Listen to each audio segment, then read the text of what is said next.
Hi, this is Bob Papa, voice of the New York Football Giants, and this is the Big Blue UK and Ireland podcast.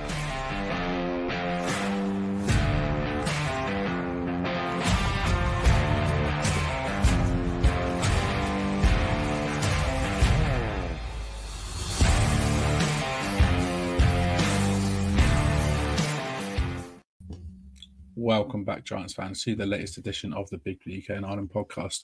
As always, proudly in association with Andy's Man Club. Remember, lads, it is okay to talk tonight. It's a full house, as you can see. We're 75% British, 25% Irish. But as always, we're 100% Giants, and we're thoroughly joyed to be back as a foursome this evening. Kev's back for the first time in forever, what seems like. And we're looking back at the Saturday's game against the Houston Texans. Plus, we'll have all the latest Giant news coming up as well, as usual. Good to have you back, Kev. That's how we're doing. Yeah, all good. Excuse me, like you say, no, it's good all four of us to be back. You know, sure everyone here loves having the foursome on here and some of the stuff we're going to get chatting about and that. So yeah, I can't remember the last time all four of us was even on. Oh, it's been a while, but definitely so good to be back, lads. I've sort of been watching the last podcast last sort of 3 weeks, and it's just so frustrating because I'm itching to get on. I'm like, oh, that's a great point. Yeah, I thought this about that, and yeah, it's really sort of like hard not being on the podcast with you boys, but definitely glad to be back now, and it's only going to ramp up now because we're very, very close to the beginning of the season. It's funny because I think because of how busy we've all been and obviously working at everything, the last time we were on was the 30th of May when we did the state of play for wide receivers. Was the last time 3 months. Yeah, so it's been a while. But where's 3 months gone? I've got to say as well, just a quick shout out. Obviously, the guys, all three of these guys in particular, not so much me, been doing the mini series interviewing the fans, and I just want to say thanks to everyone who's jumped on it so far. Them little episodes, little 20-minute episodes, are absolutely gone. It's been really interesting as well, listening to everyone's thoughts. So thanks to you guys for arranging them, and thanks to everyone who's been on so far, and anyone who we've still got planned to interview as well. If Dan wants to reveal, but there's don't reveal who, but there's a big one tomorrow, isn't there? There is a very tasty one coming tomorrow evening. What sort of time are we dropping it? 5 o'clock? 5 p.m. 5 p.m. Yeah. So keep your eyes peeled for that. It features yours truly, so you've got that to look forward to. But it also features somebody else as well. I'm not going to give anything away, but it was a tasty one. It was a good one. Put it that way. It's been a blast doing the interview so far. Fully echo what Shane said. Don't worry, Shane. There's plenty of time for you to get involved, and I'm sure there'll be plenty of interviews for you to do as well. So feel free to get involved whenever you're free. I know we've all been busy working and doing everything else, so it's understandable not having done one yet, but I'm sure there's going to be plenty for you to do, mate. So it's all good. Coming up later as well, we've got a little bit of fun to come as well. We look back at the last 12 years as we look at the Giants since Super Bowl 46 to round out this show. And I think that was thanks to Shane for bringing that to our attention. A little bit of fun to have at the end. So, you're bringing something to the party, mate. It's all good. There's no doubt going to be some good memories, but also chances are we're going to drag up some bad ones as well. So got all that to look forward to. And don't forget, we are, like Kev said, we're ramping up towards the season. We're only 2 weeks from kickoff weekend. Don't miss your first chance this year to get together with your favourite Giants podcasters, as we'll be making our way to Box Birmingham, as it shows on the screen, to join the Full 10 Yards Network guys at their 2024 kickoff party. All the information you want to find is on the website there, full10yards.co.uk/NFL-kickoff-party 2024. Sunday, 8th of September. It'd be great to see as many of you there as possible. Going to crack on and start off with as usual with the news, the latest Giant news, and with the Texans game a distant memory come 10 p.m. this evening. It's the yearly New York Derby up next as the Giants visit MetLife Stadium as the road team to play the Jets on Saturday night / Sunday morning. Shane interviews Steve Wilkins. Subtitles, please. Not laughing. The Either that or one of you guys can translate. Yeah.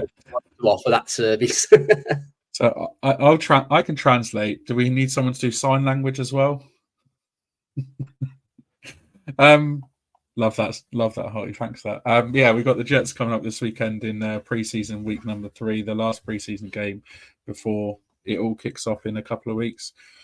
How have the Jets done so far? Well, the JETS Jets. They're 2-0 in the preseason, which is nothing to shout home about because it's the preseason.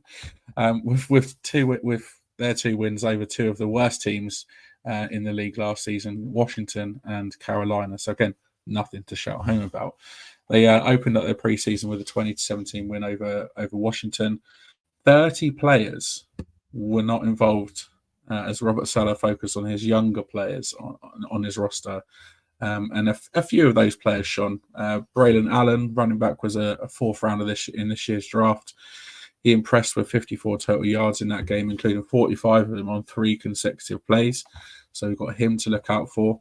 Wide receiver Malachi Corley, great name, and cornerback Quantez Stiggers. Go on, Quantez. What a cracking name that is. They both flashed as well. And then last week, it was a defensive battle as they won 15-12 against the Carolina Panthers in Charlotte, as the starters were not used. And breaking news, newsflash, the starters won't be used this weekend either. So no Aaron Rodgers on Saturday, Sunday. So all those A-Rod fans, you're going to be thoroughly disappointed to see him on the sideline. Because, it could be 4 snaps and done for the 2nd season in a row. Hopefully not, because we like to see entertainment in this league. And, Aaron Rodgers is one of those entertainers. But there we go. But yeah, so last week, 15-12 against the Carolina Panthers. Will McDonald was a standout for the Jets on defense. Grabbed his first sack of the preseason and added a tackle for loss as well. And overall, the Panthers were only able to get 156 total yards during the game. But the Jets weren't much better. They scraped over 200 with 202 total yards. And like I said, it was revealed earlier today that they're not going to be using any of their starters, or majority of their starters, or Aaron Rodgers. So we're going to be up against the Jets' 2nd and 3rd stringers for the entire game. Daves hasn't confirmed the plans yet for the Giants, but Drew Lock will be the emergency quarterback if needs be. And obviously he's still nursing the injury from week 1. Craig, there's been a few roster moves. Take us through, mate. Yeah, settle in, boys. Jesus Christ. Right. Let's go through them. Firstly, on the 15th. So these are all since we last were live. So some of these were before the Texans game. But firstly, on the 15th, we released veteran defensive back Jalen Mills and traded defensive lineman Jordan Phillips and a 2026 7th rounder for the Cowboys for a 2026 6th rounder. Apparently, that's been revealed to be conditional on Phillips playing a couple of games for the Cowboys. So there's a chance that he just went there for the shits and giggles, really. And we actually don't see anything out of it. But at the end of the day, it's very unlikely that he was going to make the roster. Dan, were you going to say something there after the shits and giggles? No, it just made me laugh. We then signed running back Joshua Kelly, defensive back Raheem Lane, and defensive back Jonathan Sutherland. And then the following day, we added fullback Jakob Johnson and released Tyree Jackson with an injury designation through waivers. Jakob Johnson, we're going to go through a bit later when me and Kev go through the offensive side of things, because there's a little bit extra just to add about him. Post Texans, we've signed defensive lineman Kyler Bow, linebacker Trey Kaiser, and defensive back Clayton Isbell. In corresponding moves, we've waived defensive lineman Ryder Anderson, who had a hamstring injury, waived wide receiver Dennis Houston with an injury designation, and put offensive lineman Uplonka Yodny produced on IR, who has a foot injury. And then finally, Tyree Jackson did clear through waivers to go on to IR, but has now been released since with an injury settlement yesterday evening. He had a back issue in the first preseason game. And that's your lot. Just a quick one for you guys. Shane, you can go first. Anyone stand out there as any of the players that have disappeared or come in? I mean, it's probably not any of the ones that come in because most of them are undrafted free agents. I'll probably say the one that stands out is running back Joshua Kelly. He was a fourth round pick out of UCLA back in 2020, I think it was. Spoils, he didn't get much of a look in with the Chargers, especially because obviously they've moved on.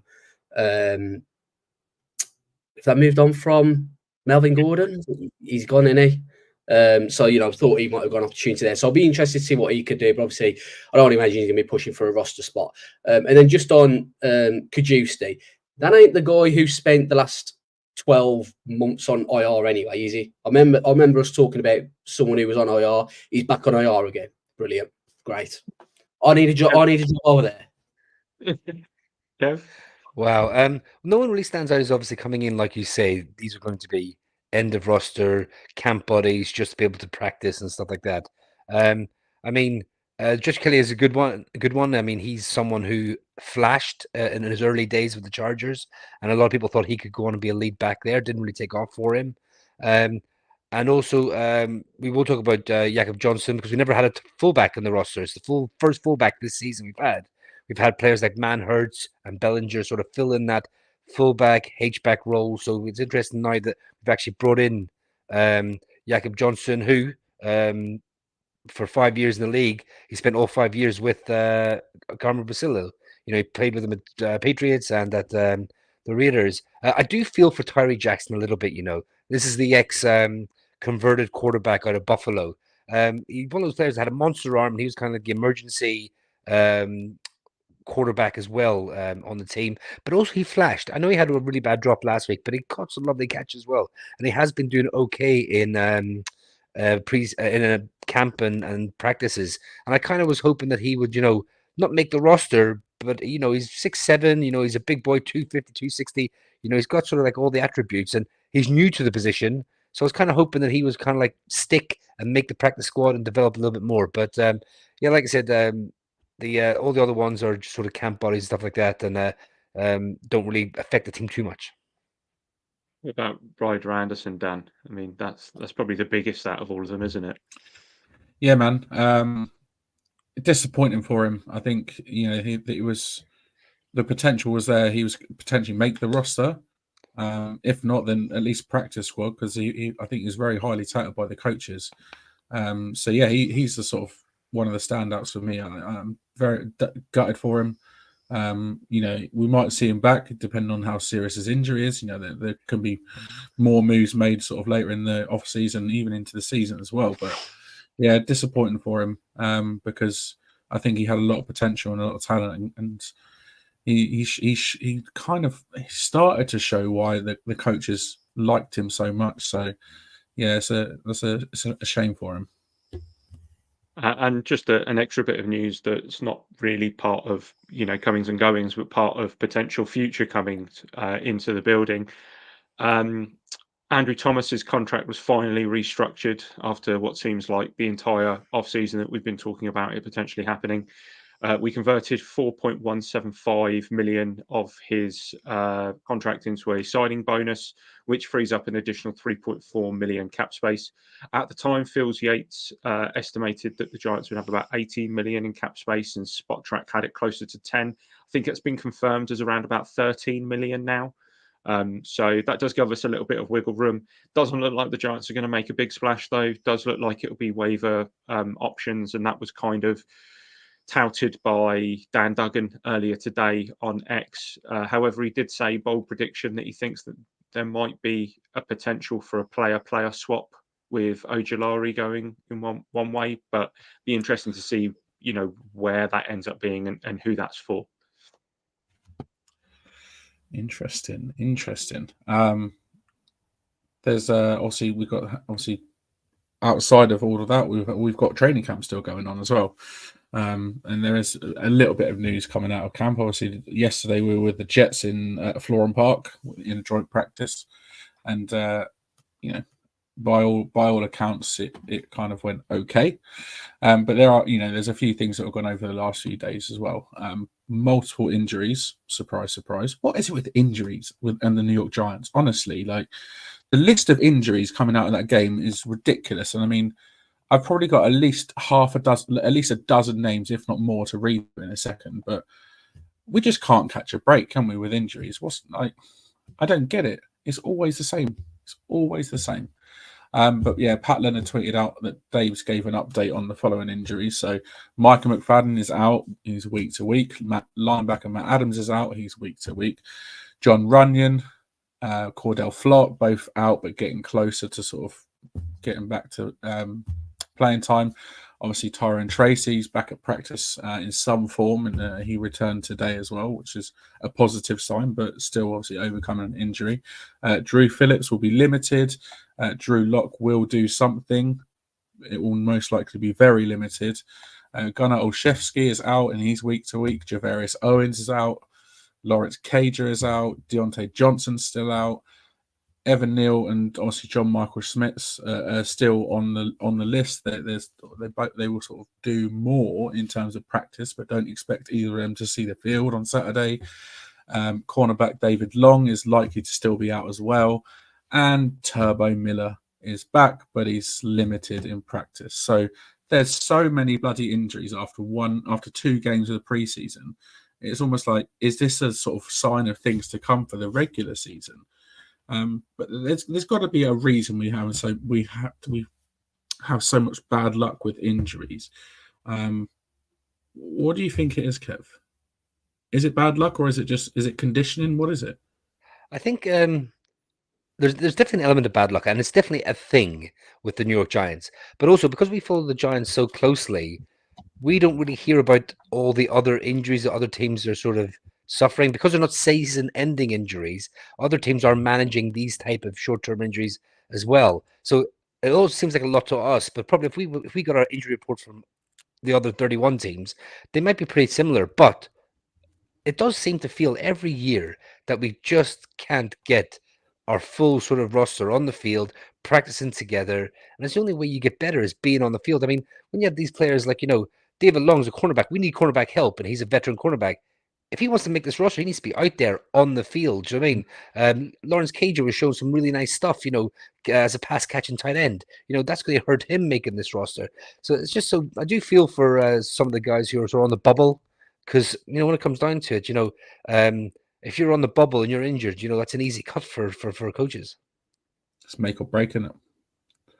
And that's not to mention the players that Craig's just gone through that have been waived or released because of injuries as well. So it just seems to be a never-ending story with the Giants. Obviously the joint practice we had with the Jets, the Giants had an okay, but in all honesty, is a little bit rough on both sides of the ball. Aaron Rodgers and Garrett Wilson torched the Giants secondary time and time again, which Aaron Rodgers does what Aaron Rodgers does. And with the state of our secondary and the depth in our secondary, I'm not surprised. And Nick McLeod got burnt pretty badly on a long touchdown as well.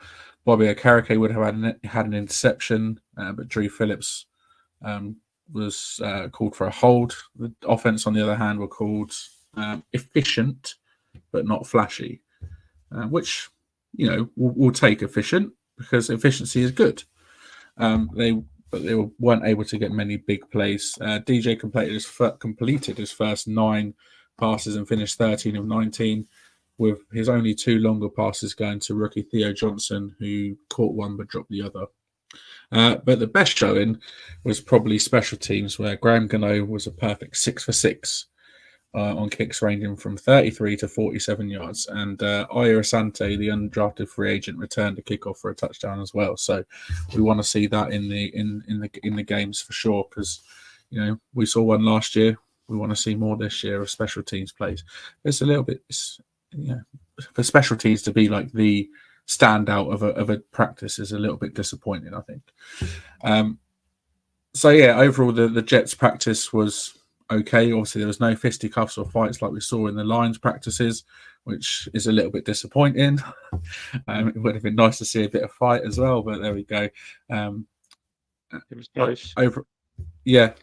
It was close right at the end with who was it? Sauce waving the team off the pitch. I mean, that was the fuse right there. That I'm surprised nobody reacted.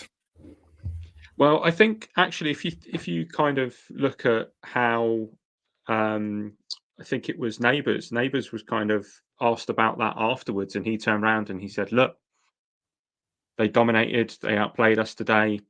He's got the right to do it."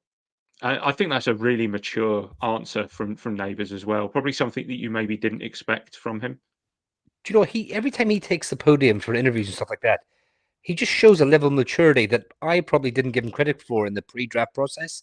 He goes up there and just says all the right things. You know, this New York media, he'll be able to handle this, and he definitely looks like he's got head screwed on the right way, and he's out there making plays. Yeah, he's looking like that wide receiver one that we've been shouting and screaming about for a long, long time. All right, then, moving on. That is all the news. Craig, you're waving your finger at me. You've got Three questions. Oh, go on. 3 questions. Love it. Let's get them in. First of all, Kev, you can give me a hand with this one. Heading to the college game in Dublin on Saturday, should he be cheering on Florida State? I won't answer because it is biased as hell.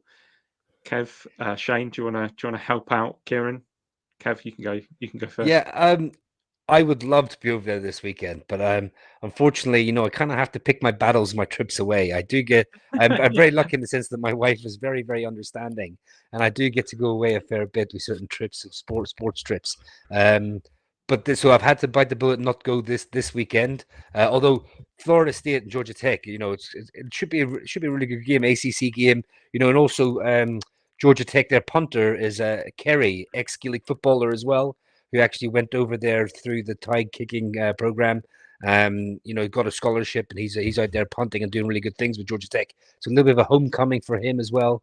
I know College Game Day is out there, which is phenomenal. Like, that's huge. You know, getting all those boys out there. There's a tweet going around, a picture of Nick Saban going through Dublin Airport today, making his way over for the game and stuff. So I'm really glad it's a sellout as well, which is really good, because selling out Notre Dame is easy in Ireland for Dublin, okay? But when you have these type of games with Florida State and Georgia Tech and Wisconsin, Nebraska, you know, these are the type of teams that maybe don't have the worldwide brand recognition for American football, college football. You know, when these teams go over and sell out, it's only a good thing, because that just means they're going to keep coming back. And you never know, we might get some college games in the UK as well. So it should be a brilliant weekend. Very gutted I couldn't make it, but I know all the Irish NFL show, Pro Football Ireland, they're all like doing all really good things on socials, and there's a lot of content out there, and it's been really, really well covered, and it's on Sky Sports this weekend, I believe. Shane, what do you think? Should he be cheering on Florida or Georgia Tech?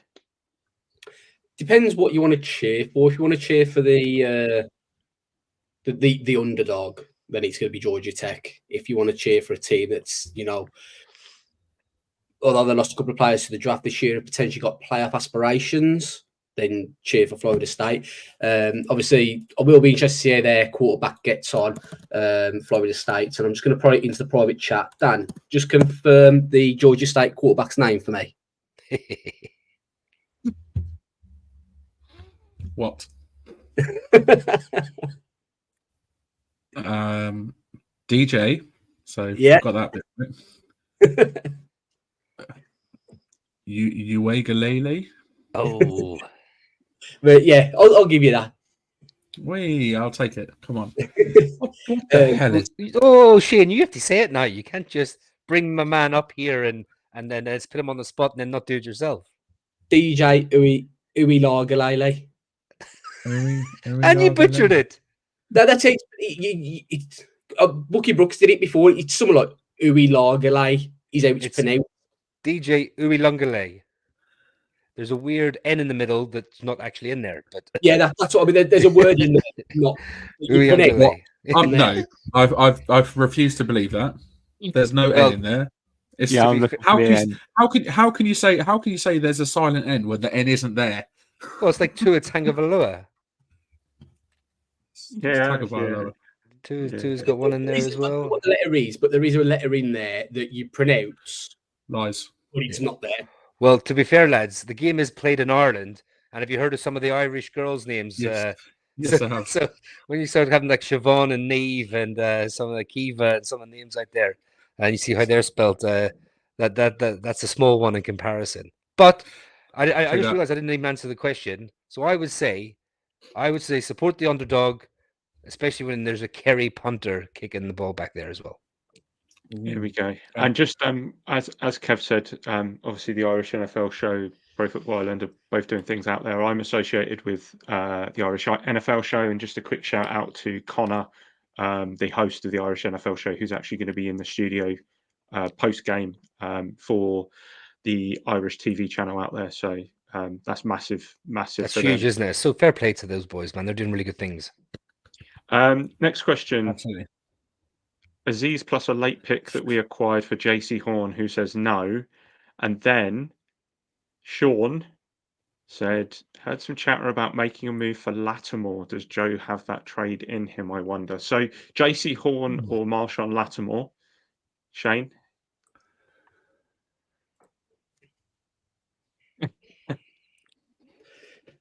Nah, For audio purposes, Shane is deliberating. neither.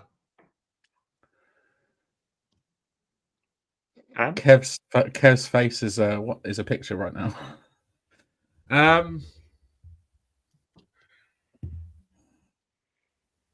I would say Lattimore just. Yeah, I mean, I'm more familiar with his game with my wife being a Saints fan. So yeah, I kind of. But then again, Lattimore maybe doesn't seem the same player he was. But Kev, Horn or Lattimore? Yeah, for me, I would go JC Horn. I think there's already a relationship there, obviously, with the Panthers GM. If you can swap him for so the thing with JC Horn, when he's been on the field and healthy, he has produced. He's the 8th overall pick. He has produced. The problem is keeping him healthy or staying healthy. Now, you would say, why trade for that? But the thing is, if you were trading for his ability, it's costing you a first-round pick. You're not. You're taking that risk. Now, Aziz Ojulari, what have we said about him? First-round talent, can't stay on the field. So if you're going to give up pretty much the same sort of like just a type of player, and you have to throw in a 4th or a 5th-round pick to get the deal done, I think it's a gamble worth taking, because realistically, up until this point, are we re-signing Aziz to a new deal? And he's in a contract year, whereas JC Horn you'd had for 2 more years on his rookie deal. So for me, it would be like I would take that punt, take that gamble, knowing, like we do Darren Waller, it's a gamble. So if it doesn't pay off, don't crucify the GM for it, because he's taken like a bit of a gamble on it. But that's the deal I would do. Yeah, I mean, to be fair, I like JC Horn as well. He's young, he's exciting, but I think for the edge for me was the experience that Lattimore's got. But like you said, he doesn't quite seem like the same player that he was previously. So, Holty, Patrick Surtain would be nice. Oh, he would be, yeah. He would be nice, but no doubt. Patrick Mahomes would be nice too. Like. Yeah, there we go. Let's make a wish list, shall we? Here we go. Dean Morgan, evening, Dean. Why not sign Jackson back? Okay, so as the biggest detractor of Adoree Jackson, I have time and time again said I do not want Adoree Jackson anywhere near this team. I might have to eat a humble pie a little bit, because your backfield is not looking great. And to be honest, even on his worst day, Adoree wasn't the worst. He's a starting caliber. It's come to that. I've had to backtrack. When you've got to say Adoree Jackson's an upgrade, you've got problems. Yeah. but also it's kind of weird. Don't you guys think it's kind of weird that, especially Hard Knocks showed it? CB2 was always a thing that we talked about before, but then watching Hard Knocks, the Giants obviously saw that CB2 or CB1, like a starting cornerback, was a huge need. It was mentioned multiple times, and they saw at the beginning of that second round, that sweep up with McKinstry and Lassiter and stuff like that. They were targeting those players at the beginning of that second round. So they kind of know that that's a big glaring hole on this defense. And so I'm kind of surprised they haven't sort of addressed it or sort of gone out there. I mean, there's not much veteran help out there at the moment. So maybe it is a trade or something. Can you guys see a starting caliber cornerback being let loose on cut down day? Maybe a veteran, but yeah, you're not going to get anybody who's going to give you more than maybe a year, 2 at most. I find it highly unlikely, and I think we're going to go into the season with a defensive backfield that's very thin in terms of quality and depth. So It's not looking too pretty. And on the plus side, me and Dan will get to talk about it every single week. DB's going to be low line. Mate, there could be some surprises in there. You never know. There could be some of these, young guys that make the roster that absolutely ball out and wrap up that CB2 position. What's the over-under on the week when Shane begs to have the O-line back? Absolutely no chance. You mean it's above average O-line currently? Is that what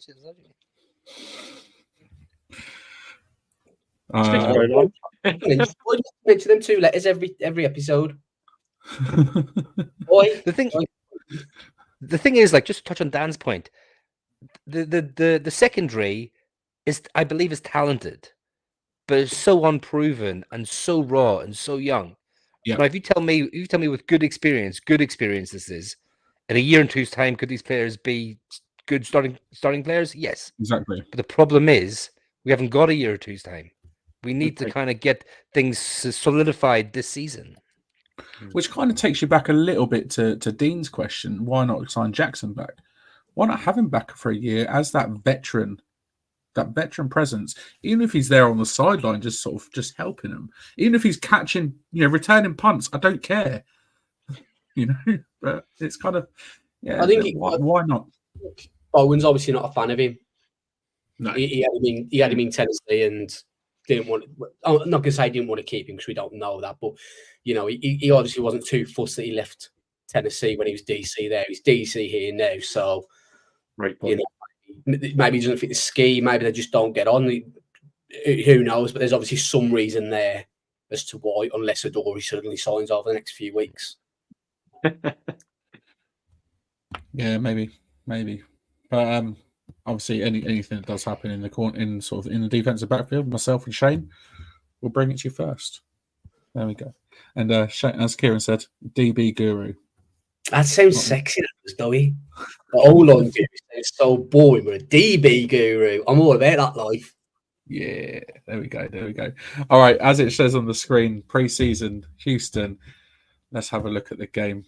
Offense, Kev, Craig, the floor is yours. Yeah, so mixed bag, I think, is the way that we would put it for the offensive players this week. We saw an improved offensive line, an aggressive play style from Jones and DeVito, but really not for a lot of gain outside 1 or 2 plays. 5 total turnovers, of which most were absolutely inexcusable, and it could have been more. And to be honest, a mostly underwhelming showing from the tight end position, which hasn't really stood out, I don't think, so far this preseason. But, it's preseason. Got to keep saying it's preseason. It's preseason. Let's quickly touch on the turnovers. It's preseason. Let's touch on those turnovers before I hand over to Kev for his notes on the game. As Dave said, tough to win a game when you turn the ball over 5 times. Daniel Jones did have 2 interceptions that, like I said, Kev will talk more about in a second. But we also had Tommy DeVito fumble on a strip sack towards the end of the game. And 2 rookies in running back Lorenzo Lingard, who had the ball punched out during a run, and wide receiver John Giles, who also coughed it up. And Giles was probably the worst of the lot of them. I know he's a rookie and you've got to give him a little bit of leeway just because of the fact that he's still learning the game and how quick it can be. But his awareness disappeared. He didn't see either of the 2 players there. And the defender on the right punched it. The defender on the left ripped it from his hands. And that was it. And just a special shout out for that strip of lights. You couldn't see absolutely anything halfway through the game. It just happened that was the one bit where the fumble happened, and I had no idea what had happened until about 3 bloody replays later. That we spoke about before. There is a reason for that strip of light. No, yeah, absolutely. But it was a pain in the ass. Yeah. Yeah. It was horrible. The white unis. Yeah, oh God, yeah, with the white unis as well. Kev, you've got some notes on a few different things, so over to you. Yeah, I mean, just talk about Daniel Jones's play. I know, I don't think he played that badly. When you take away the interceptions, I mean, well, one stupid one, okay, it was he was getting taken down in the end zone. He didn't want to give up a safety. an experienced quarterback throws out at someone's feet, makes it completely uncatchable, and you take the risk for the intentional grinding, but you sort of have the savviness to do that. He tried to make a play and it completely backfired, and it was an absolute mess, right? That one particular thing. But don't forget, he is coming back from, surgery. He done his knee in November. He's back way quicker than anyone has in the past, in the NFL. He's going to try and knock off a bit of rust. I mean, the second interception, though, I actually don't blame him for the second interception in the sense that, well, you have to blame him because he threw it. But what I mean is, it was the right decision. It was through to the right player. He just got the placement incorrect. He just got his mechanics wrong. It should have been an outside shoulder pass, and he led him inside where the DB could make a play in the ball. You threw it back shoulder. Either the wide receiver comes down with it or it goes out of bounds. So it was the right decision, just really, really bad execution. Also the first play of the game, you could tell that should have been an interception. It was, you kind of knew he was getting the ball to Neighbors. It was a little hitch right. Neighbors come back the ball, and Stingley read it perfectly. Stingley knew that Neighbors was going to get that ball. It was probably going to be a nice short one, and he jumped it, and it was in his belly, and he dropped it. So that was another bad decision that was telegraphed. And on some of the throws, we'll talk about Neighbors in a minute, but how good is it having someone like Neighbors who can contort their body the way he does to be able to make sort of bad throws, good throws, and make them bad throws that are incomplete passes to completed passes? I know he had a couple of drops and stuff this week in practice, and he's a bit annoyed about that. But I just think, Daniel Jones, they pushed the ball downfield. Dable said that's what they want to do. They want to push the ball downfield. And you kind of see, given time in the pocket, he had some lovely pass over to Robinson up the middle as well. Just if he was given time in the pocket, you could see him going through progressions and making good decisions. I just think he needs to kick a bit of rust off. And also, I think he should play this week. I think he should get at least one drive just to kick off another, to get the body going, get used to sort of live reps being under fire. I just talk about the offensive line. I mean, was it the one pressure on 19 dropbacks that the starting offensive line was in there for, and the only one was missing was Runyon. Now, the one pressure that came on, the only one pressure that got to Daniel Jones was when John Michael Schmitz was out. So you're missing two starting linemen. Both tackles look so good. I mean, when was the last time that we had, I know it's early, but when was the last time that we had confidence in both tackle sets? Left tackle and right tackle, where you look like you've got a stud, superstar on one side and a very good starting tackle on the other side.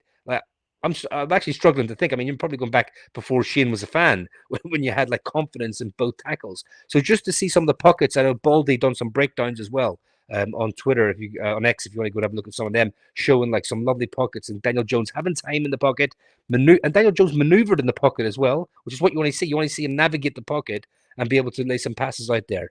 I mean, the note I've got down here for Neighbors, I mean, what can you say? He is him. He is just ticked every single box since he's been drafted by the New York Giants. Well, maybe you don't need to go to a bar and start throwing money around, but that we discussed that in another podcast. But out there just showing that he can get separation, he can make all the catches.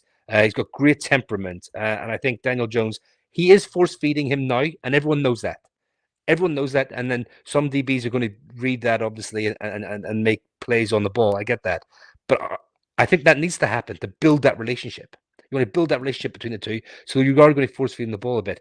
I just talk about the running backs. Singletary and Gray, I think, look like a nice duo. They made positive plays. I mean, they're not flashy. They're not going to get you lots of fantasy points every week, but I believe that a mixture of them two with a sprinkle of Tracy and Turbo, I think them two are a type of duo that are solid. Get you 2 yards, 5 yards, 6 yards, 2 yards, 4. Just positive plays and moving the ball forward. And that's what you want. Talk about the fullback as well, Jakob Johnson coming in. I mean, he got the playbook just before boarding the flight to go to Texas to be able to play in the game. And he actually, I think it was one of the plays again that Baldy broke down where having that fullback being able to read the guard, go make his block, just freed up Singletary and freed up the running back, whoever it was, and it just made really nice yards. And you could just see that maybe a fullback in this offense could be the way to sort of keep the ball moving, keep the chains turning. And although we were pretty badly beat in the end, but I think there was enough there on offense to see, okay, I kind of see where we're going here. And I wouldn't say we'd be, contending or anything, but I do think that if things just click and we just play solid ball, there's enough talent and scheme and plays that we can actually have a very good offense this year. So just sort of some other mentions that we had from a few players that Kev hadn't gone through there. I'd shout out to Isaiah McKenzie.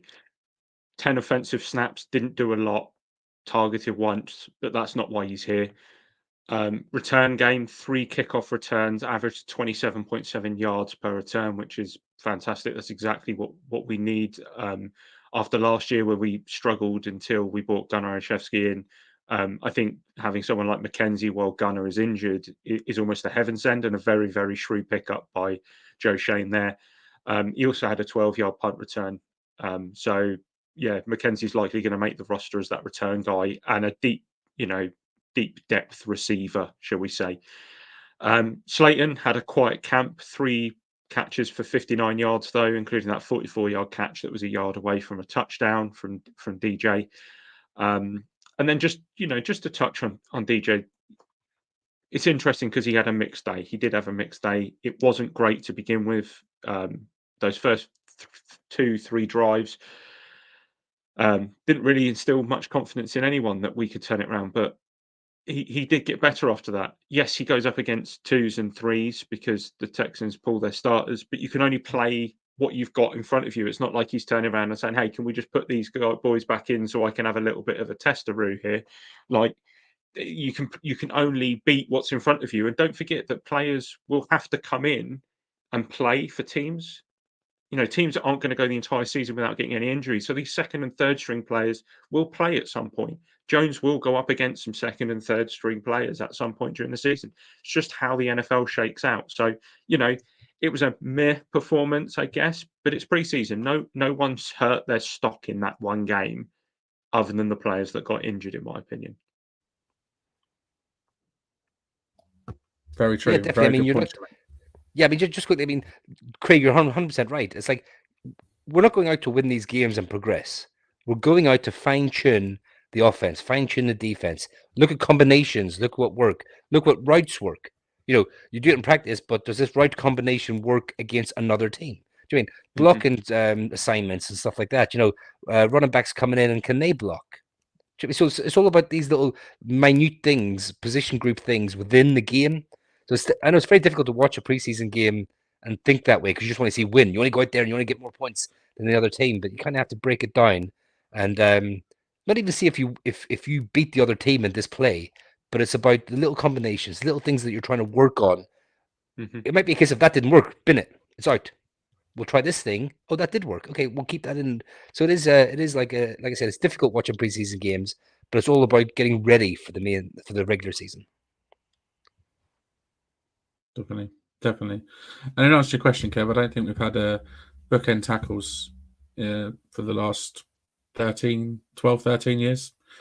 I think Kareem McKenzie and Dave Deal, those two were solid. But since then, no, it's been ropey at best. But I just want to touch a little, like for 30 seconds on what you just said about, it's preseason. I don't care what that score says at the bottom of the screen. At the end of the day, we're working on our offense. We're working on our defense. We're getting ready for the regular season. I don't care that Daniel Jones threw 2 interceptions. It's preseason. He's just come back from a major injury. We're not worried about it. And I think those that are sort of looking into it and going, DJ shit, get rid of him. He's just come back from a serious injury. He's been out for 8 months. Give him some time. If in week 4 we're 0-4 and he's playing absolute dog shit, then all right, fine, we can get frustrated at him and get annoyed at him. But for preseason week 2, his first appearance on the field in 8 months, he's still coming back from the injury, and like you said, he's going to be extremely rusty. And I want to see him this weekend. I want to see him, at least for the first quarter, if not for longer this weekend. just to see, shake a bit more of that rust off and get ready for the regular season. So I think all the hate that Daniel Jones is getting it's ridiculous. It's not needed. Just leave him be and let him play. And if let his play on the field dictate whether, in the regular season, whether he is the man or not, because whether we like it or not, he's our starting quarterback week 1. It is what it is.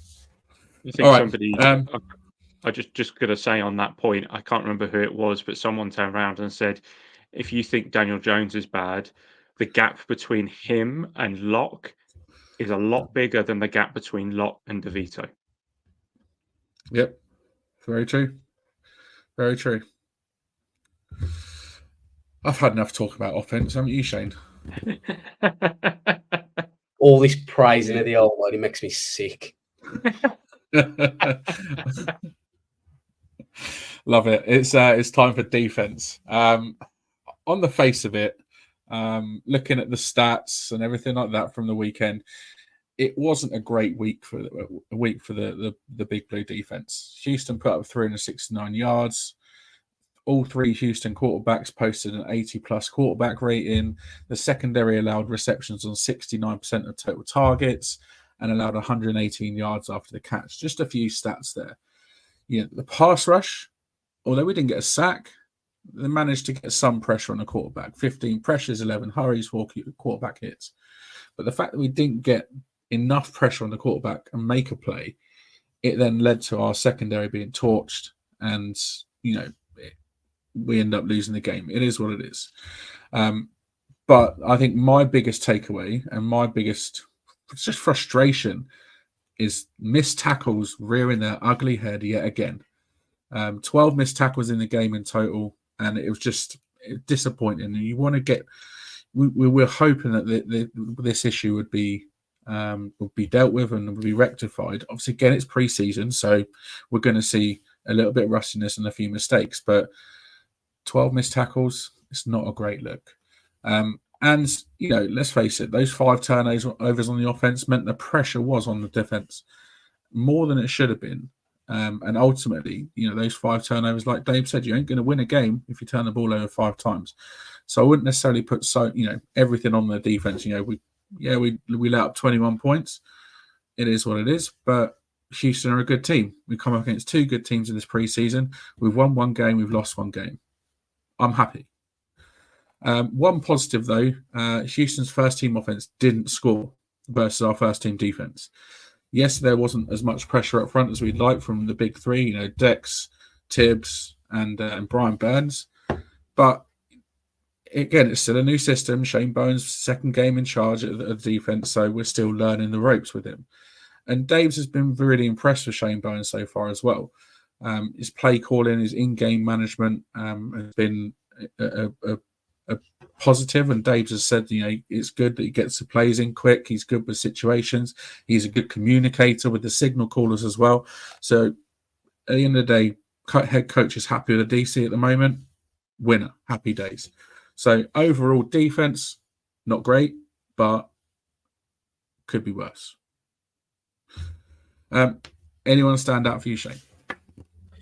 Yes, there was some players who had pretty decent games. I was going to start off with someone who I thought had a poor game, and it's a player that kind of had high hopes for when we first signed him to the team. And with the injuries at linebacker, there's potential to grab the starting jersey. He's just not taking it. That's Darian Beavers. Posted up a 29.2 PFF grade. He had 2 tackles on the game, but he had 3 missed tackles as well. When you're having more missed tackles than actual tackles, that's a sure way to get yourself off a roster. Probably not even a practice squad if you're really going to carry on playing like that. So I think it's a shame that I know he had the ACL injury. We had high hopes for him when he was he an undrafted free agent, or did we take him like 6th or 7th round? Something like that. 7. Yeah, wherever we took him, I know we kind of had some hopes for him, especially me and Kev knowing his background. And then obviously he had his ACL injury, so I appreciate he's had that. But I just think when there's an opportunity there to win a starting jersey, especially with the injuries we've got at linebacker, he's just not taking it. And I just, I don't think he's going to be making the 53 based on the kind of way he's performed through the first 2 games. So on to players that actually, impressed and did well. To a player who I believe got mentioned last week as well, and that's Alex Johnson. He had 41 snaps, so he played at safety. He had 41 snaps, but 23 of those 41 snaps he were taken in the box as opposed to in the backfield. He had 5 tackles and 3. He was credited with 3 defensive stops. He had 3 targets and gave up 2 receptions. He got the best pass coverage grade of any Giants defender, and also the 5th best run defense of any Giants defender. So when I was talk about Beavers and the opportunity at linebacker and him not taking it, there's potentially an opportunity in the DB room for Alex Johnson, and he's fully grasping it, to be honest with you. So, really impressed with him. Mr. Consistent, it feels like we're going to start calling him now, and that's Bobby Okereke. 4 tackles, no missed tackles, credited with 3 defensive stops as well. He put up the 3rd best PFF grade of an 82.1. His run D grade was an 80.6. Like I say, he's just a player. He's going to be Mr. Consistent. He was consistently on the field last season. He was consistently making plays, and he just seems like he's going to carry on with kind of what we've got there. And I think, people are talking about the DB room being a little bit crap, but I think some people are overlooking how poor the linebacker room is as well. Like I said, especially with the injuries, we need that second linebacker at the minute. If Bobby needs to take a rest or, heaven forbid, he gets injured, you need to know there's someone that can step in there. And right now, I've got no confidence in anybody to step in. If Bobby O needs to miss a couple of plays, maybe just to have a bit of a rest, or if he has to go into the blue tent during a game. And then finally, the last player was KJ. Is it Cloud? It's pronounced Cloyd. I know Craig's just said it, but I think he's on mute. Lloyd, I think. I think it's Cloyd. I think it's Cloyd. Yeah. Yeah, he did pretty well, to be honest with you. He's another one who's a linebacker, 4 tackles, 1 missed. I feel like I'm always talking about linebackers. Like, I did it all last week, and I feel like I've done it all this week. But it's because we love a linebacker, Shane. Come on. The thing, it's a position that's been neglected for years. Like, I don't want to go back to it again, but like, you look at how many draft picks we've put into the O-line, for instance, and what we've put into the linebacker room, it's been pretty poor. But in regards to the DBs, it wasn't a good day for the DBs at all. Best grades on PFF was Alex Johnson, followed by Trey Hawkins, and then Deontay Banks. I thought Banks will probably be a little bit disappointed with the reception he gave up to Nico Collins on a big game in the first half, I think it was. Banks is going to go up in a couple of weeks against one of, if not maybe the best wide receiver in the league. Sam Darnold throwing at him, but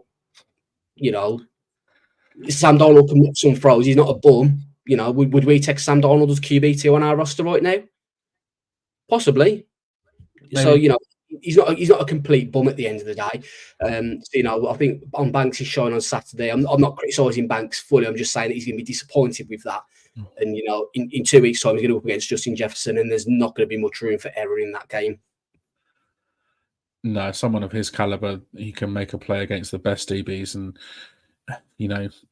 Banks has got his work cut out on week 1, that's for sure. And I think, like I said before, like the defense this week we played okay, and there were a few standout performers, but there were some performers that just really disappointed. And like you said, Shane, Beavers was one of them.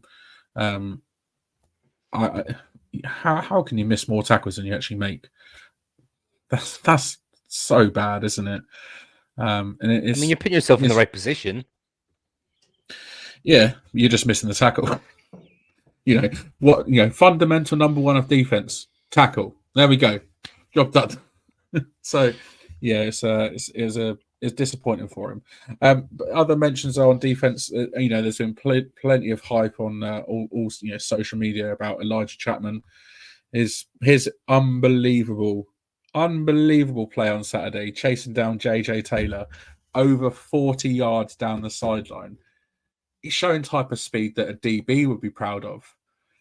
And I was like, I couldn't believe it. It's like big man running, big man, and just the acceleration. He started off fast and he just got faster. And then what a great tackle as well at the end of it. Yeah, and Carl Banks said he's earned himself a roster spot with that play alone. I would be surprised. I've failed to disagree with that because unbelievable play, and that's the type of hustle you want to see from, the guys that are on the bubble. You want to see them make them type of plays and you go and say to the coaches, "I'm here. Put me on the roster. You won't regret it." And I think he's done that for sure. I think sneakily could be a good addition to the defensive front. So I'm looking forward to seeing him in future and see what he can do coming in rotation. And also Benton. Go on. So just quickly on that Chapman thing, because I had this saved. Elijah Chapman is listed at 278 pounds and hits 16.28 miles per hour on this play, according to Next Gen Stats. Faster than any top speed recorded by a running back other than Eric Gray. Boom! Mic drop. Put him on the roster. For a DT to be that quick, damn, impressive. I wonder what his 40 time is. Shane's like, yes, Shane's looking it up. That. while Shane looks it up, another one of mention is Benton Whitley, undrafted free agent out of Princeton in 2022. He had a great game in terms of stats, recorded second highest defensive PFF grade for the entire Giants defense on Saturday, 83, 4 pressures, 4 hurries, 2 tackles. Another sort of potential weapon on the edge there. He showed a lot of potential going into the last game of the preseason, and I'm looking forward to seeing him on Saturday/Sunday against the Jets as well. So I think he's one to watch for as well. It's on Sky Sports, by the way, that game. The New York Derby. Nice. Have you got his 40 time, Shane? Or did he run it? He posted a 31-inch vert, a 4.840, and he rep take 32 on the bench at 225. 32 on the bench.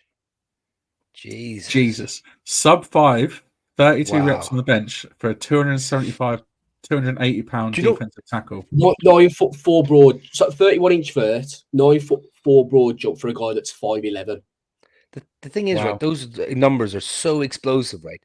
But to do it with that strength, now, like, I think he could, not start, but I think he could actually, make some waves this year. I mean, if you've got someone that small, not small, but short, really low center of gravity, getting up into your pads as a guard or a center, like they hit that. But normally, people who are that small and explosive aren't that strong. No. But he's got the strength to go along with it. So I think he could cause some problems, in that D-line. I said he could be. I think he could be a sneakily good addition to the defense. I really do, and I'm thoroughly impressed with him. Craig, special teams. Quick note on them, seeing as they performed well in the joint practice with the Jets. Yeah, no, I'm the only person of note really to say anything about special teams. I covered in the offense bit, just Isaiah McKenzie and what he was able to do. Apart from that, I don't really think there's anything else to shout about. I don't really think we saw much in the terms of special teams play. I think I was a little bit desensitized to it all because of everything that was going on between the two main parts. So yeah, just the McKenzie thing. I just thought I'd have a look up Chapman's RAS score, his relative athletic score. He scored a 7.94, being let down by his 3-cone and obviously his height and weight. So everything else is green. Everything else is in the top 8. Well, in the between 8 and 9 on the RAS scores, which is pretty impressive considering he is a 0.19 for his height at the position. Wow, it's interesting. I was just reading. He went to the Seahawks minicamp in May on a tryout basis and was told he's not long enough. And that was the only knock on him.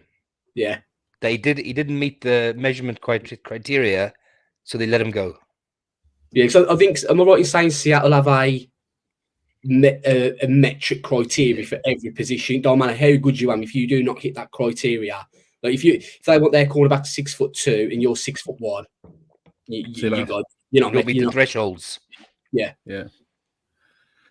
And he's another undrafted free agent rookie there's always a sneaky little pickup as an undrafted free agent, and it never seems to be the Giants that sort of hit gold with these guys. Yeah. So if we can hit gold with Chapman, I'll be over the moon.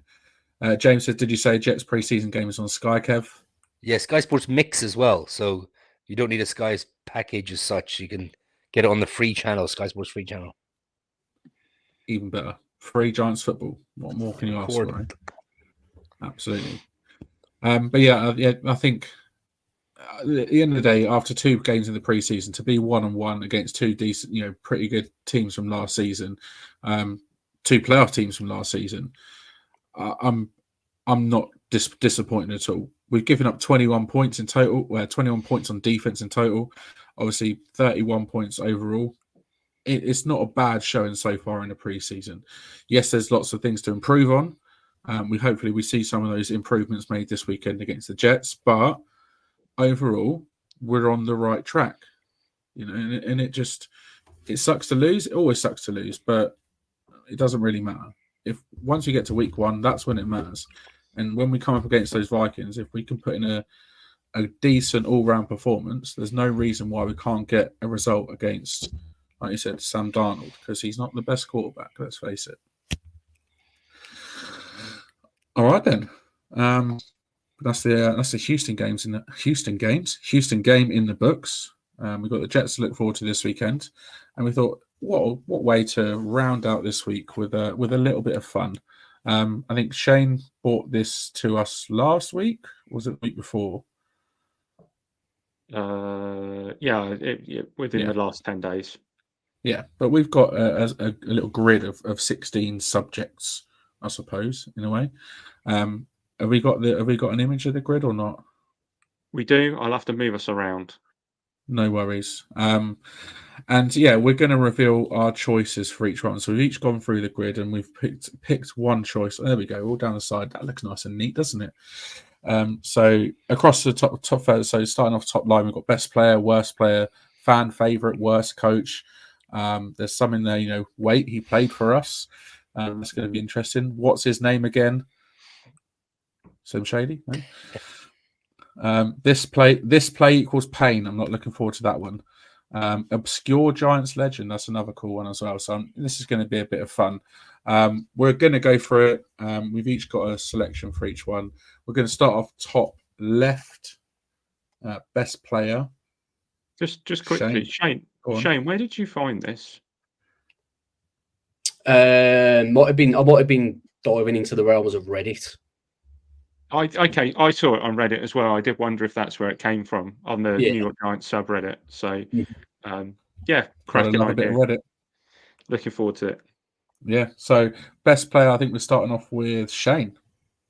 Yeah. So, a little side note. I'm only going from since I was a fan. It's not fair for me to sort of say, "Oh yeah, the best player since Super Bowl 46 is Eli Manning," when I only really saw Eli's worst years, effectively, if we want to call them the worst years, to the tail end of his career. So I don't think that's fair. So the best player, I've gone for Odell Beckham Jr. Ooh, interesting. There wasn't much, in all honesty, in the last sort of 6 to 8 years. Slim pickings. True that. Very true. Kev? Well, I've gone for elite Eli in his prime. Easy E. Love that pick. Craig? I've got Odell. I've actually got a little blurb for mine. So, go on. Odell, the reason that Odell is drafted in 2014, he had 5,476 yards, 44 touchdowns in 59 games for the Giants. He averaged 92.8 yards per game, 27 more yards per game than second place Victor Cruz. Was also the fastest in franchise history to 1,000 yards and 200 receptions. Give it an all-time great. Give it another 5 years, and we'll be saying Malik Neighbours on every category. Can you imagine if he had stayed with us and played his career? He would have done numbers 10K. He would have racked up. He would have done 10K. He would have been Ring of Honor, potential Hall of Famer, maybe even. And imagine you've got him in that receiver room the year you draft Malik Neighbours and he's teaching Malik everything. This is what not to do off the field. This is what to do on the field. Stop it, Shane. Stop it. Stop it. Stop tickling. Stop it. Yeah, I mean, my best player. To be fair, it was between those two that you guys have gone for. I did go for Adele, purely because he's just he took the offense to that sort of next level, didn't he? He quit. You know, his rookie year was just unlike any I've seen since, or there might be a couple. Justin Jefferson being one that was on that sort of level, and he was just a star from day one, wasn't he? And his rookie season was just highlight reel after highlight reel after highlight reel. Don't get me wrong, Eli is the GOAT and will always be the GOAT in terms of, for me, obviously being a fan for as long as I have been. But yeah, over the last sort of 12 years, I think Odell just pipped it. Eli was a very close second. Cool. Have we got any viewers that have picked a best player? I mean, Chris has just said Peppers, but I'm not sure which one that's to and whether that's best player. Is that Julius or is that Jabril? We didn't have Julius Peppers, did we? No, I was wondering where you were going with that. I wonder where you were going with that. Fair one. All right, we're gonna go. We'll go across the top line first. Worst player, Kev. You're up first, mate. The worst player I've gone for Eric Flowers, tackle out of Miami. When we made that pick, I nearly threw my control across the room because he was awful. He was like projected like 5th round or 4th round or something. No one had him going anywhere near day 1 and 2. And I don't know, they must have thought, oh, we see raw material here. And then you know what the worst thing was as well? Not only was he so bad, he had an awful attitude. And we didn't even attempt to play him in guard.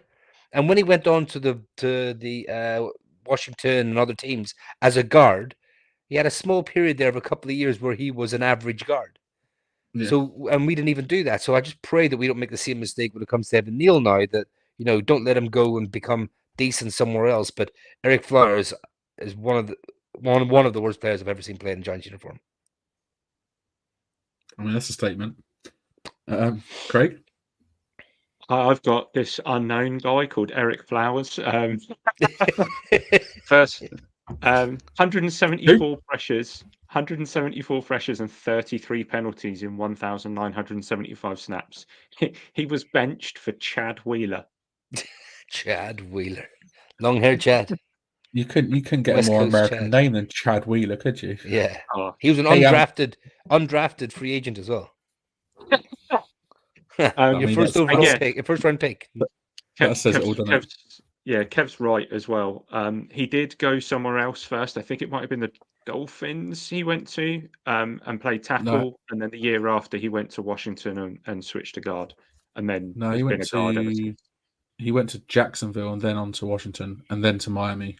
Oh, okay. So yeah, just still in Florida. I'll take it. Yeah, it's a Florida team. Fine. Cool. My worst player. So I did think about Eric Flowers. I will admit, I did think about him. But in the end, I went for Eric Flowers. There was only one. I mean, the ninth overall pick on Eric Flowers. When we selected him, I was very much in the case of who the hell is this guy? And bearing in mind, I don't know anywhere near as much about college ball as Kevin Shane do. But I thought, who is this guy? Like, why have we picked him so highly when he was his projected to go like 5th, 6th round, day 3? It just could not pass protect to save his life. Definition of a turnstile. The amount of pressure he gave up, game in, game out, it was just ridiculous. And how he managed to last for 3 years as our starting tackle, I will never know. I will never ever know. And I've got Tom Coughlin again. He is elite coach, but what did he see in Eric Flowers that we didn't see? Because there must have been something for him to keep putting him in there every week. Just pure dog shit, and I was so glad when he left. Shane, is it a clean sweep? Is it a full house? Oh no, it's before your time, isn't it? Yeah. So obviously I know of Eric Flowers. Obviously I knew him out of Miami. But for me, worst player I've gone for Daniel. No, ain't really. Wow. Wow. I just wanted to see Kev's. I knew Kev's reaction. Heart palpitations here. I've gone for the player that we spent $72 million on for less than 600 yards receiving and one touchdown in his career. James is on the same level as me. Kenny Golladay. It's easy. I say it's easy. There's been a lot of worse players in my time, but that is up there. You know what? To be fair, Kenny G was in my top 3, and I think Chris said Eli Apple. He wasn't great by any stretch of imagination, but he wasn't even in my top 3. Eli Apple. He made some decent plays, but he was still pretty shit, wasn't he? Kenny Golladay, yeah, he was pretty poor, wasn't he? He had so much hope and we had so much expectations of him coming from Detroit, and injuries just ravaged him, and it never happened for him. But hey ho, it's we're glad to see the back in the last 2 years anyway, won't we? All right, then moving on. Fan favorite, Craig, go for it. Who have you gone Sterling for? Shepherd. I'm just wary of how long these are going to take for people, so I'm going to cut my my stats out and just say the name. But Sterling Shepherd for me. Nice. I've gone for Antrell Roll.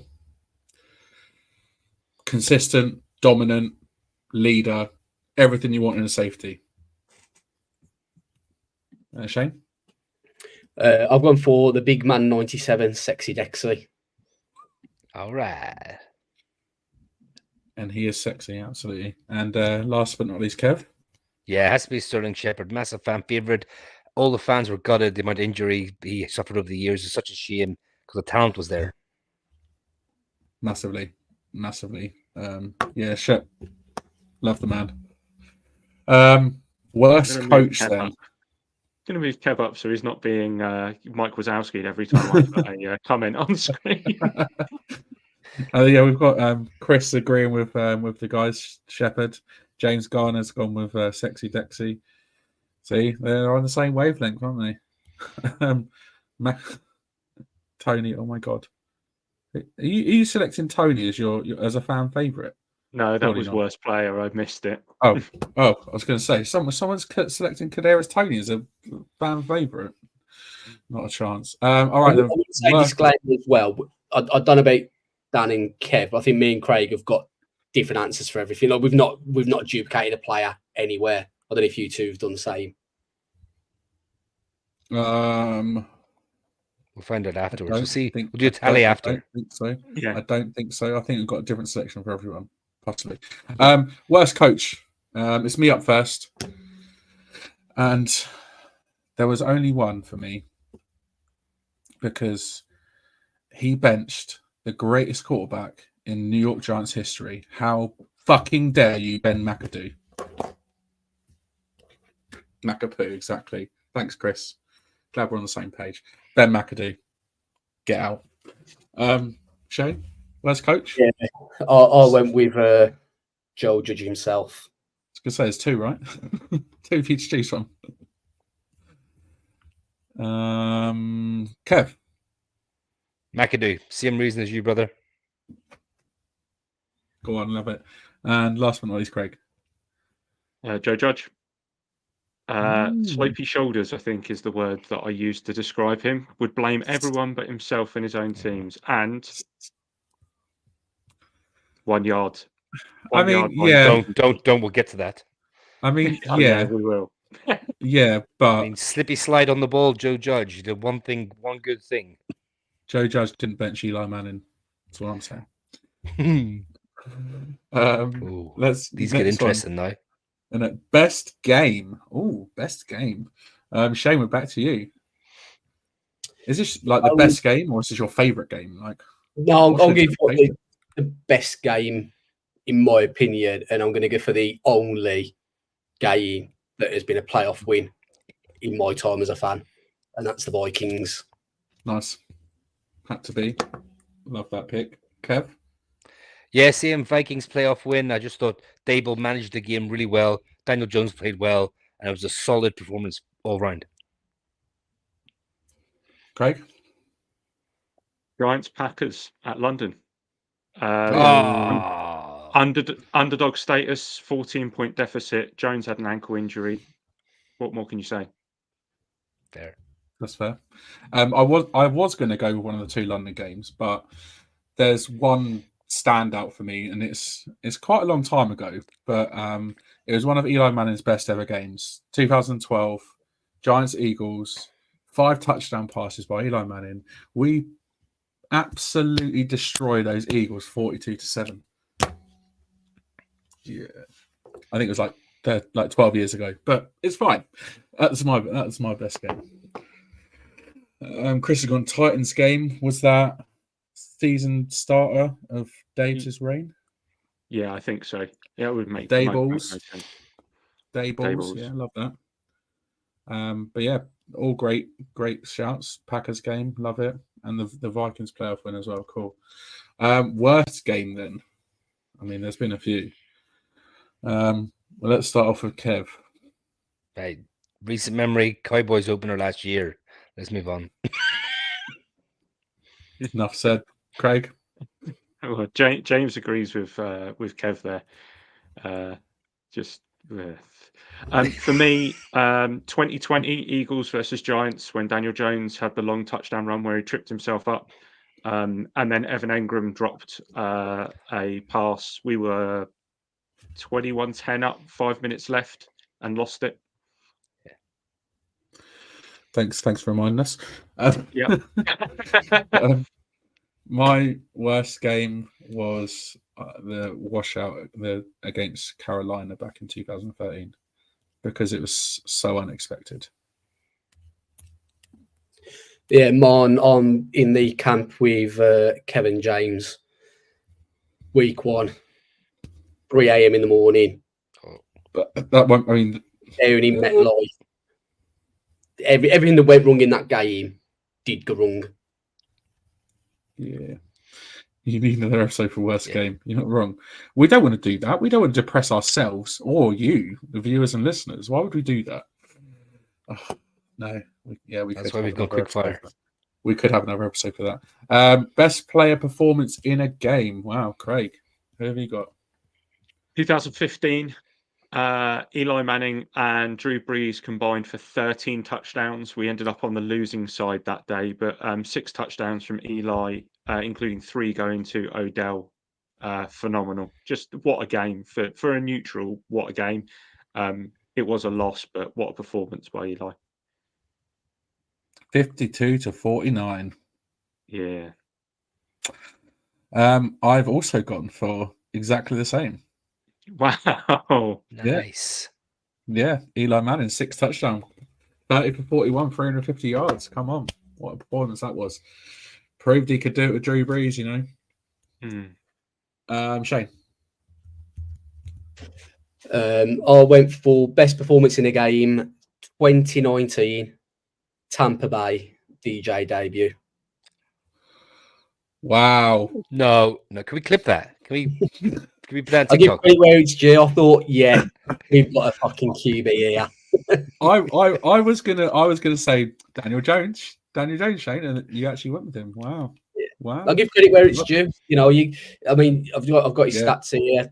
23 for 36, 336 yards, 2 passing touchdowns, 2 rushing touchdowns for an NFL debut as well. It's up there.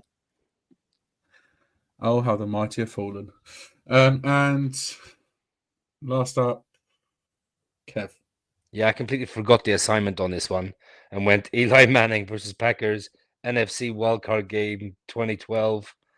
3 for 300 yards, 3 touchdowns in Green Bay, a 37-20 victory. I mean, it was just before Super Bowl 46. So we'll let you off that one. Yeah, We'll let my you bad. off. That was another great performance, to be fair. So fair play. Most underrated. This was tough. This was really difficult. This was really, really difficult. I've gone for a guy that intercepted a pass in Super Bowl 46 against the New England Patriots. Chase Blackburn. Oh, Beast of a linebacker. but that's mostly special teams, though, weren't they? Yeah, but absolute beast of a linebacker. Nice little throwback. Chase Blackburn. Shane? Yes, obviously most underrated. It's quite hard when you're going from players from about 2017, 2018 onwards, because not many of them have been rated at all, and the ones who are rated names like Dex and Thomas and that. But I went for a guy who I've referred to as quite underrated by Giants fans quite a few times, and that's 5th round pick Darius Slayton. Yeah, Nice. Kev? Well, I've gone for my boy Justin Tuck, defensive end. I think like he wasn't flashy, like you wouldn't have the top numbers up there, but he was a leader of that defensive line and one of the leaders of that defense. And just you knew what you're getting every single week. Just solid play. Loved him, man. JT, yeah, love that. this is the first time that we've all chosen differently. Then Go on. Jack Rabbit Jenkins. 53 games, 12 interceptions, 2 return for a touchdown, 3 forced fumbles, and a Pro Bowl. Unfortunately, he'll be remembered by calling someone a slur and being cut from the team. But play-wise, underrated. Yeah, Janoris Fair. Jenkins, I like that. Good shout. I think this next one we're probably all going to agree on. Worst draft pick, Shane? Well, I don't know if we am. I feel pressure now. I feel like I'm Yeah. not going first. I'm letting everyone down now. If you three got the same. I think we probably am going to have the same because I've gone for, bear in mind my era, DeAndre Baker. Oh, DeAndre Baker. I think for, first round pick, first cornerback off the board that he's now not even on an NFL team. I just think, worst draft. great shot. Other players we've moved on, at least I'm still in the league somewhere. Yeah, For the first you're right. league within True like that. 2 or 3 years is shocking. He done True zero production in the league. Yep. Kev? Yeah, see, I've gone. Yeah, see, I mean that is the answer. That is the answer. But I've gone Eli Apple. Just a horrible fella. Him or Tony, but yeah. Craig? It's DeAndre Baker. Ah, It yeah, can't, it's great. it can't be. It can't be anyone else. We traded up. It is for true, it. yeah. Do you know, he didn't even register. When I was thinking about it, he just didn't even pop in my head. Because you just completely forget that he was ever on the roster. Yeah. Um, He existed less than Aaron Robinson did. Very true. I've gone for DeAndre Baker. Like I said, that is the answer. And it was me worried about letting everybody down. I mean, I'm liking these comments, by the way. Oh. Daniel Jones, come on, Chris. Come on. Yeah, Baker. Tongue in cheek. Yeah, I mean, he's yet to prove his worth, isn't he? Next up, we've got Wait. He played for us. Kev? I've gone for John Beeson. John Beeson was an absolute animal in the league, like one of the greatest linebackers in the NFL. That's fantastic. And we managed to get him at the tail end of his career. He was kind of sort of on the decline, which is a shame. He still played well for the Giants, Yeah. though. I think he was with us, 2 years? Yeah. Yeah, I nice. didn't. I like that pick. John Beeson. I didn't. You didn't. Is it mine next? Yes, it is. Oh God, Jonathan Stewart, Oh, all-time leading rusher from the Panthers from 2008 to 2017. He had 17 yards, 6 carries in 3 games for us. And Nice. then Wait, he played for us? He played. Yeah. He played during Saquon's rookie season. Ah. Yeah.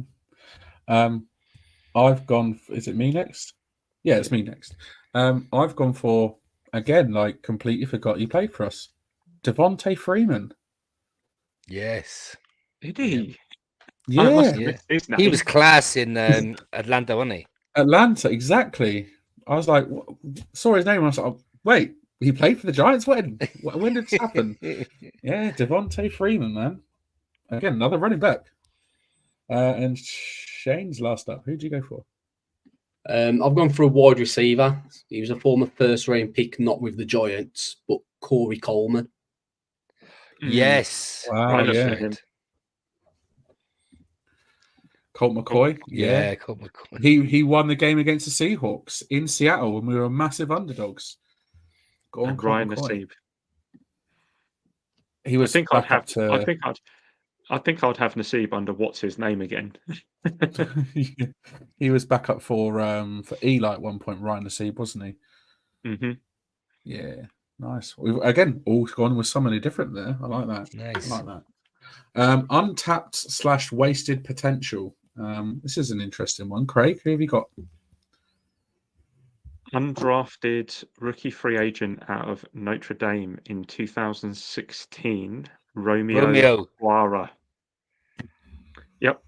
One sack, 19 pressures for the Giants. Was released, picked up by Detroit. 25 sacks, 172 pressures. Whoops. Yep. Yeah. Great. Bit of a boo-boo there. Bit of a boo-boo. I went for someone that I was really excited by, but his career was ended by a horrendous injury. And that was David Wilson. Oh my God, yes. Running back David Wilson out of Virginia Tech. 32nd We drafted overall him pick after the Super Bowl. He was the first draft pick We after did. Super Bowl 46. 32nd overall pick in 2012, and he had so much potential. He fumbled the ball a few times, I know, in his rookie year, but he was electric, absolutely electric. If you haven't watched it, if you haven't seen any of his highlight reel, I suggest you go and watch it because he was on par with the likes of Barkley, and I think he could have had an absolutely stellar career. But he had a horrendous neck injury and he had to retire after 2 years in the league. So, yeah, David Wilson for me. Do you know the Giants were going to pick the muscle hamster, but he got picked one pick before us, the Buccaneers. So they had to pivot and went for David Wilson. Yeah. Shane, who have you gone for? So I've gone more for the wasted potential than the untapped. And that is Joker himself. I think he has he had talent, you know. He had potential. I mean that flashed it, didn't he? Was it the Saints game where he had a really good game, and maybe the Cowboys game? Cowboys the way he was just able to just like get the ball, run, and just stop on a dime, twist to make defenders miss. You know, it's a real shame that he never really applied himself, and you know that's kind of gone the way even now in Kansas. To be honest, I mean, I think I've seen various things saying that he's going to be playing running back, or he could potentially be getting cut from their team. I just think it's such a waste of potential because you know he is electric when he gets the ball in his hands, but it's just it's a real shame that he's never going to live up to that potential. He's obviously got music ambitions that are bigger than football. That's a great shout, Craig. I don't mind. Craig, it's Kev. Sorry, I've gone with Evan Ingram. I really thought he could be a top 5 tight end in the league, and just hampered him his whole career. He had the potential, didn't he? He had the potential to be great, but just never worked out for us for whatever reason. It was frustrating for him. All right, what's his name again? Is that up next? I must admit I've never heard of this guy, and I had to double take and triple take when I saw it. A guy by the name of Tuzar Skipper. I'm like, who is this guy? Was he like an undrafted free agent or something? He was a undrafted free agent linebacker out of the University of Toledo, and he played in the UFL for the Arlington Renegades as well. And he was claimed off waivers in 2019, in September 2019, and then he was waived off the roster again a month later. I never once heard his name mentioned, and this guy was who? Tuzar Skipper. There we go.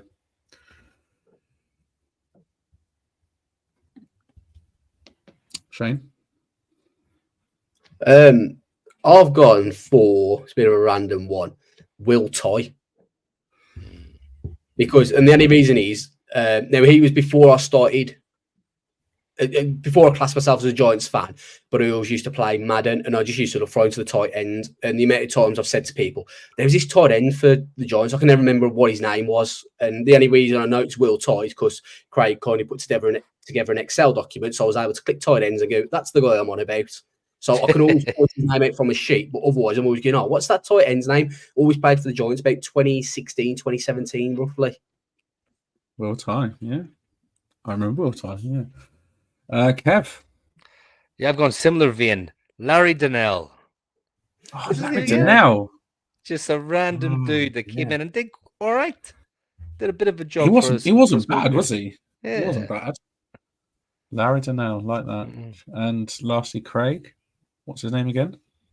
I've got for an undrafted free agent in 2015 that played 29 games, had 90 catches, 859 yards, 4 touchdowns, and it was cut in 2017 called Will Tye.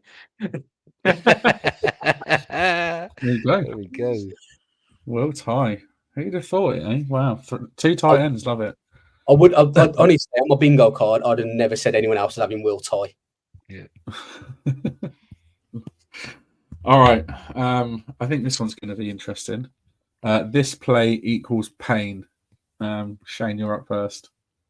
Now, this is the one where I feel like I'm going to turn around and say we've all got to have the same one, because I don't know how anyone could not have QB sneak against Washington. Let's see. Kev? QB sneak versus Washington. 2 for 2. Craig? No pressure, Craig. QB sneak. 3 for 3. Dan, do not let the team down. Don't make us have to put you on Keith's bus. Well, I think somebody mentioned it earlier. That little run that Daniel Jones made, and Oh. no, QB sneak against. Come on, yeah, QB sneak. But the Daniel Jones 88-yard stumble was a very close second. Who was the quarterback? Who was the quarterback on the sneak? Jake Can you Fromm. remember? Jake Fromm, yeah. And Jake from State Farm. And 2 days later, Joe Judge was fired. Goodbye. Bye. Yeah, no, it had to be. There was no other choice. It's probably one of the worst plays in Giants history. But let's move on. This is the one I'm looking forward to. Obscure Giants legend. Here we go. Kev, you are up first. I've gone for the special team phenom, Mark Herzlich. Oh, you mean this guy right here? I mean, 94. That guy right there. Go on, Mark Herzlich. I love that. Craig, obscure Giants legend. The first wide receiver that I remember when supporting the Giants, the year before Odell joined, 20 touchdowns in 4 years. Not amazing, but still the 5th most since then. Ruben Randall. Hey, LSU as well. Second round pick. He could be one of the most underrated as well. In all honesty, He should have been better, shouldn't he? He could have been easily better. Yeah. It's me next. There's a reason that jersey's over my shoulder.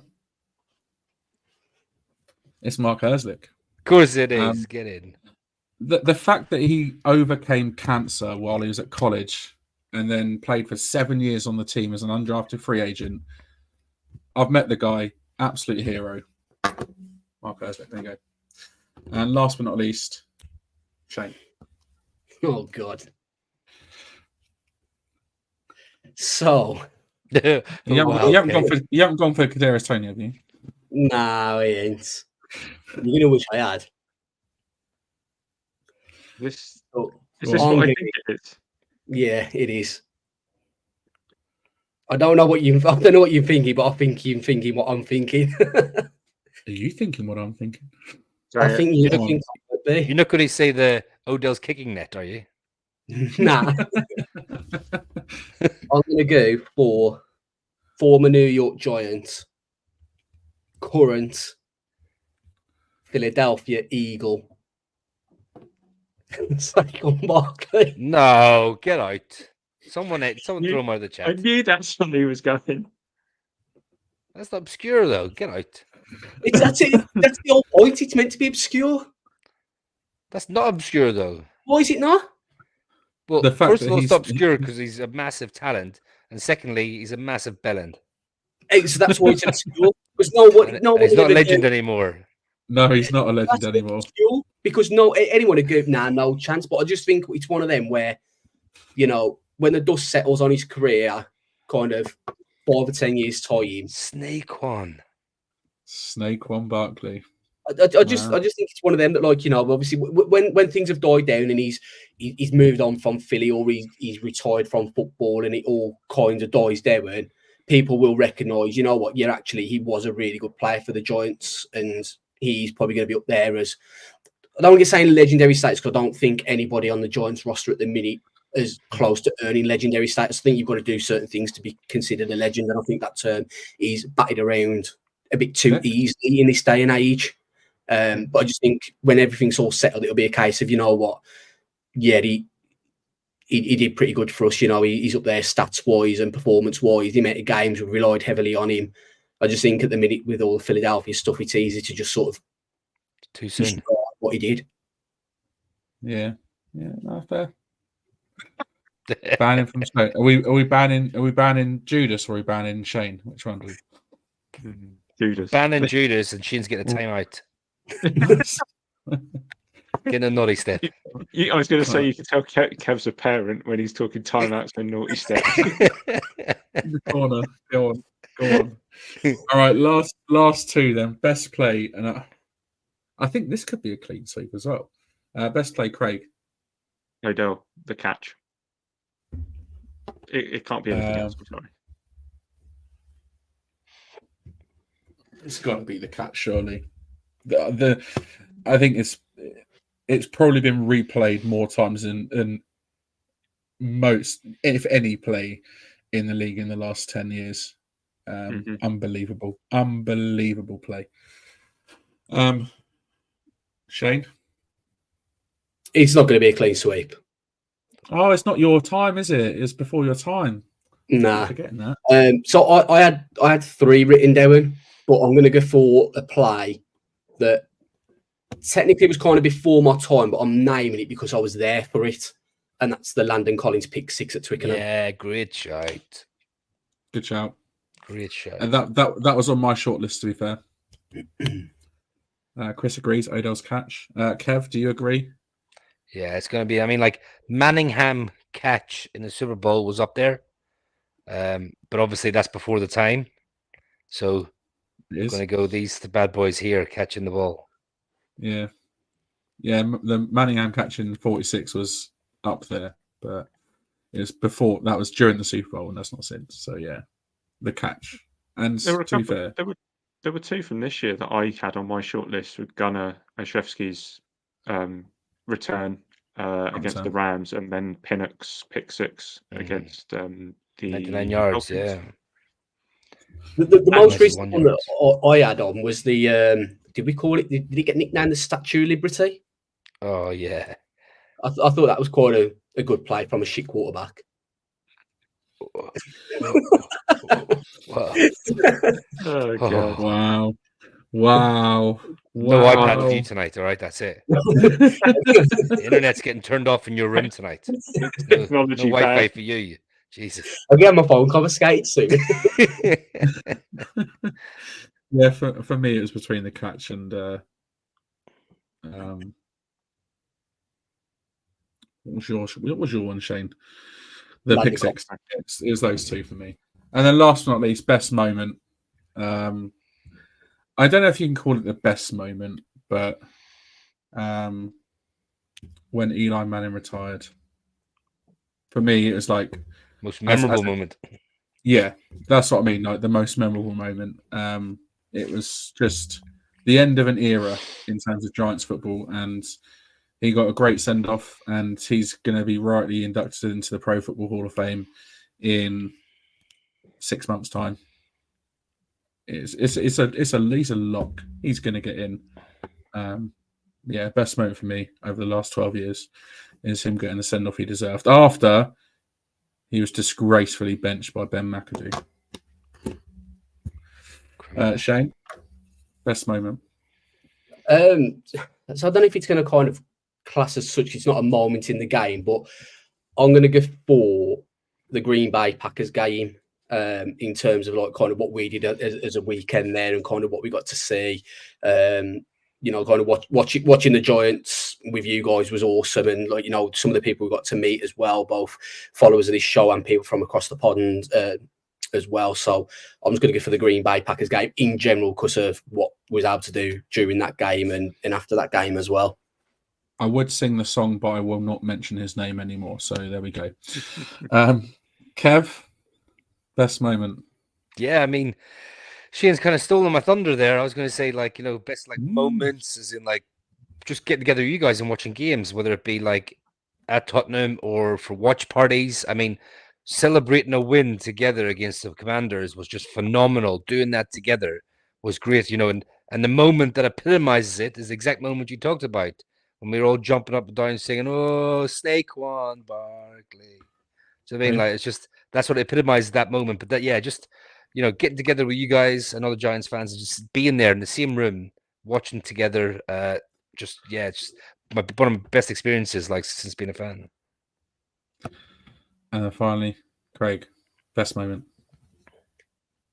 Landon Collins' interception return for a touchdown versus the Rams at Twickenham. The moment that solidified everything about being a Giants fan after loosely following them for a few years. Sitting up at Twickenham, right at the top, I had a view literally right from behind. I couldn't actually see if he got into the end zone. It was that far away. But I can remember it clear as day. Nice. I like that. I kind of feel a little bit bad for not picking the moment that we've all had together. But, there you go, Dan. Randomly bumping into you at Download 20. Hell yeah. Evening, Dan. Thanks for watching. I mean, we were there this year. We'll be there next year. So if you're around, you never know. Some great moments in this franchise over the last 12 years. We've just spoken about 3 of them there, and also some great moments as a pod, as a group of 4, as a group of mates. You know, it's been a fantastic few years for us as well. So. Yeah, that was a nice way to round out that. Hope you enjoyed it, listeners and followers and viewers. We enjoyed that, I think, and it was a nice little way to end off this show. Unfortunately, though, Chris enjoyed the return as well. Yeah, I think we all did. Well, I think were we all at that game? I think we all were, weren't we? Yeah, we didn't know it at the time, but we were all at that game. Look at that, eh? Look at that. Maybe that should be a best moment. The play that ties us all in for the first time. I missed a comment as well there. Steve went for the catch. Yeah, gotta be. Yeah, that was a nice fun way to end the episode. Unfortunately, that is all we've got time for this evening. We'll be back next Thursday, same time as 8:30 to review the Jets game. We'll also be breaking down the final 53-man roster after obviously all the cuts are made, and we'll look at who's made it, who was cut, and also what our practice squad looks like too. So looking forward to that one. Anything else to add before we go, guys? Just good having all 4 of us on again, like I said at the start of the show, and you know we've gone through some moments there from the last few years, both good, both bad, but you know it's been good talking about and with you guys as it always is. And, we're going to have many more good and bad years to come as well. Hopefully it's going to be more good than bad, but, we'll be here as a pod to talk about it together and with all the listeners. So, thanks to everyone that's been active tonight. It's much appreciated. Yeah, it's just been really good fun getting all four of us together, having a chat, having a bit of a laugh, because it all starts to get serious very soon, lads. And, I just want to say as well, like, I am absolutely buzzing for the first game of the season versus the Vikings, 2 weeks' time. Going to be in the box, Brindley Lane or Brindley something, is it? It's in Birmingham anyway. It's easy enough to find. Yeah. We'll all be there nice and early, 4 or 5 o'clock. Really looking forward to that, and we're going to have more details about a London meetup soon as well. So just so excited again. Like I said, watching Giants football with other Giants fans, with you boys. I mean, let's get excited for the season. Why not? Yeah, it's been a long off season. One thing I will just say is to everybody who's watched one of the interviews that we've done over the last week, we've done 7 episodes of those.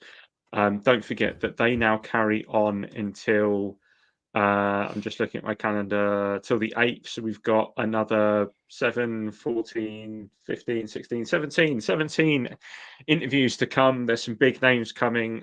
There's also some UK Giants fans on there as well. So thank you to anyone who's watched those. Any feedback is well received, because from all accounts, it's gone down quite well. Yeah, I think it has, and I've loved doing them so far. I know you have as well, Craig, and I know, Kev, you've done what you've done. Obviously, you spent some time with chatting to Keith, and that was a great listen as well. That one, so well done for that. And it's been a lot of fun. It's just been something different, and if this little series goes down well, then if it's well received, then we might look at doing some more. At some point, sort of late, either during the season or once the season's finished as well. So it has been a lot of fun. But yeah, to anyone that has watched any of them so far, thank you very much. Everyone that's been interactive and got involved this evening as well. We love the comments. Thank you very much for them. We really appreciate the love, and we appreciate the support as well. But yeah, 2 weeks to go. Looking forward to week 1 at the Vikings. Obviously, we've got next week to come. I'll say this weekend to come with the Jets, and then obviously cut downs, and then it really is just around the corner. We are almost at the end of August. Summer's almost out. Schools go back very soon. That means football is very, very close by, and we've got lots to look forward to and get our teeth into during the season for sure. Make sure you check out our socials for all the latest news. Follow the links in the description. And give us a nice big like, and give this episode a nice big like and thumbs up, and share it as well amongst your friends, because why not? Spread the love. And like Craig said, there's plenty more interviews coming. There might be a tasty one coming tomorrow, so keep your eyes peeled for that. My thanks as ever go to Shane, Kev, and Craig for joining me. To you, the viewers and listeners, for tuning in. We're signing off. Until next time, let's go Giants.